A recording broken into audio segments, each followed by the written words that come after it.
Hi, welcome to SBR Videos. I'm Peter Loshak. This is the Into the Weekend with BetDSI show that we do every week. This is the episode for NFL Week 7. Brent from BetDSI, thanks so much for being back with us. Good to be with you, Peter. All right, the first game I have to start off asking you right off the bat, Giants-Dallas. You know, everyone's kind of discussing this game, mostly because, you know, some people say that you always bet against Tony Romo and the Giants when they're Tony Romo and the Cowboys when they're a big home favorite like this. But, you know, I previewed this game with a bunch of professional handicappers, and they all like Dallas. The line has moved up. I'm assuming the public is way all over Dallas, and maybe the Sharps haven't touched it. What's the situation here, Brent? Yeah, you're right that the Sharps haven't touched it. I definitely do have a little more action towards Dallas' way, but not a ton of action. We're sitting at 6.5 minus 115 right now with Dallas. Totals 47.5. Sharps really haven't got involved with this one. I do have, my count is in favor of Dallas. My money's in favor of Dallas, but nothing really sharp. It's interesting, like sometimes people ask questions of, how the line moves and why the line moves the way it does. And this one, basically, we had money on Dallas minus 5.5. They bet Dallas minus 6. We made the jump straight to 7 dog 20. Took money back on the Giants plus the 7 minus 20. Here we are 6.5 15. So it's kind of like you just kind of work your way to find the number. It looks like for now at least we found it. We'll see what happens as the weekend passes. But right now 6.5 minus 15 is balancing us. Definitely have a little bit more action in Dallas' favor in terms of the count and the money, but nothing overwhelming either way. All right, so it's not overwhelming, and I guess it is somewhat telling that the Sharps didn't come back on the Giants then when it hit plus 7. No, I mean it was money that we respect for sure at plus 7 minus 20, but it was nothing. No one who's made the list, put it that way. All right, and then I want to ask you about Cincy, Indianapolis. 2 weeks ago you told us that Indianapolis was a sharp side when they were a home favorite of 3 over Baltimore, and so I'm looking at this game thinking, well, if the Sharps liked them then, Indy minus 3, is that a sharp side again this week? No, actually, right now I've got my count obviously favors Indy, which is no surprise. I mean, public's gonna back Indy when they're at home. There's with luck and stuff like that. They're very much a public team now. They score a lot of points, so a lot of things to like about them if you're a public bettor looking for an entertaining game. If you're a sharp guy looking to win the game in terms of money, you're taking Cincinnati plus 3 even money and under 50. Those are both sharp plays.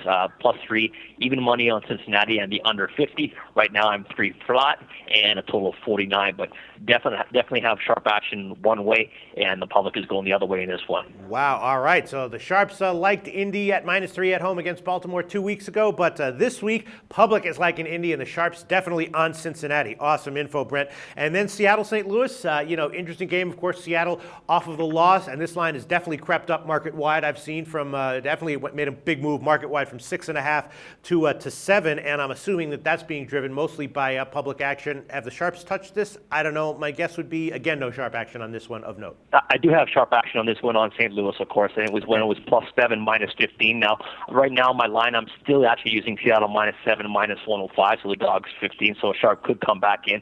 But the thing is, there's just so much action one way in terms of Seattle. My count is way off. It's about 5 to 1 in terms of the Seahawks. My money's still about 2 to 1 in favor of St. Louis. So I mean, people might say, well, why don't you go dog 20? Why don't you go 6.5 or whatever? And it's just the fact of they're laying it anyway with Seattle. So I'm the public's going to claw back betting Seattle. And for sure, if I take teasers into account, if I'm sitting at 7, a teaser takes you, 6-point teaser takes you down to 1 instead of being a 6.5 and taking you down to a half. So those things kind of factor in. I mean, I don't really balance my chart based on how many teasers I got and stuff like that, and what number's going to land or whatever. But I do, and this is a case where I've just got overwhelming public money on Seattle. So I think I can ride it out. My count's 5 to 1 in their favor. I got sharps backing St. Louis. I'm sure I'm going to need St. Louis by game time. So I'm sitting fine where we are right now with 7 dog 15. Wow. All right. So then that counts as a definitive sharp public split, public on Seattle and sharps on St. Louis? Yes, very much so. And same thing with Cincy and Indy. So 2 sharp public splits we've already identified. And then let's just get to the notable action from the rest of the card. As always, bunch of ugly dogs, maybe candidates for sharp action. Oakland, KC, and Jacksonville. What can you tell us about the notable action for the rest of the card, Brent? Well, Oakland does qualify as ugly, but they don't qualify as a sharp play. Okay. We're sitting at, Arizona's a favorite of 3.5 right now at Oakland. My total is actually 44.5. I got sharp money on that game under 45.5. So there is a sharp play on that game. It was under 45.5 with the Arizona-Oakland game. Nothing on the side, though. Kansas City, you're right on that one. The line was San Diego 4.5 at home. We're down to 4 right now. Took sharp action on Kansas City plus 4.5. I actually took sharp money on the over as well. Over 44.5 in the Kansas City San Diego game was sharp. My count is pretty much even on this one. Slightly favors San Diego, but my money's almost 2-1 in favor of Kansas City. I got two different sharps on Kansas City, when it was plus 4.5. So that's something worth noting. A couple of guys lining up on that one. Carolina as well. Carolina, the total there.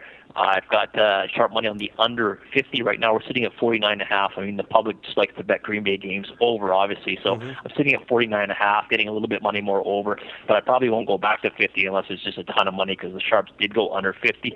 The Green Bay is favored by 6.5 at home, total 49.5 right now. Atlanta, Baltimore. Baltimore, man, that was crazy last week. I mean, Flacco threw basically a quarter in the minute. He threw for like 5 touchdown passes. And I've got sharp money on the over this game as well. Atlanta at Baltimore. The spread's 6.5. Our total's 50 right now. The over 49.5 with sharp action. And again, I mean, Atlanta's got the defense doesn't look very good for Atlanta, but they seem like they can score some points. Baltimore seems to come to life offensively, so I can see that one definitely going over.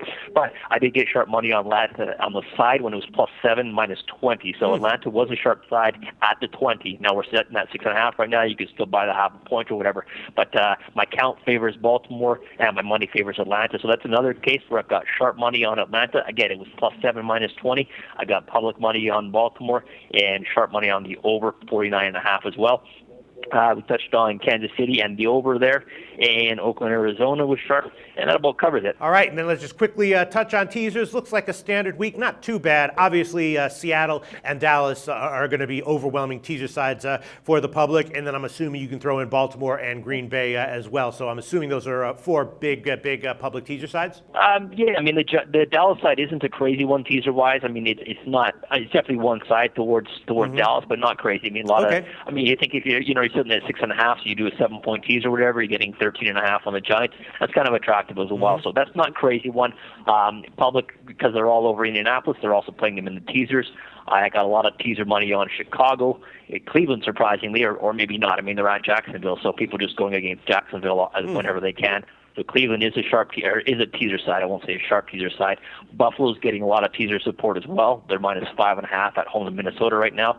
And Arizona, because they're playing ugly Oakland, they're a teaser side as well. All right. Suffice to say, as always, a few outlier performances will solve everything for you this week as far as teasers are concerned. Yep. Okay. Thanks so much, Brent from BetDSI, once again, and we'll talk to you next week. The SBR Network offers free sports picks and game breakdowns, big money free betting contests year-round, a real-time Vegas-style odds monitoring service, and much more. So come see for yourself. To stay updated on SBR news and promotions, follow us on Twitter, Facebook, and Google+, and do be sure to subscribe to the Sportsbook Review YouTube channel to catch all our daily sports shows.